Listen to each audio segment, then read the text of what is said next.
shooter.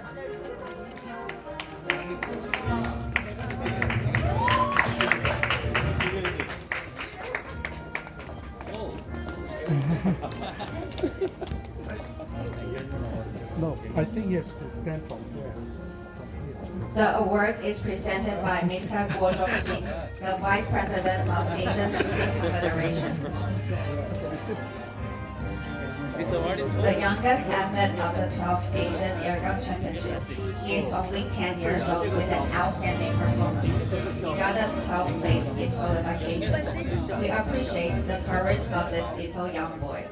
We believe he will become a shining star in the future. And it is definitely our honor here to witness his performance. Thank you.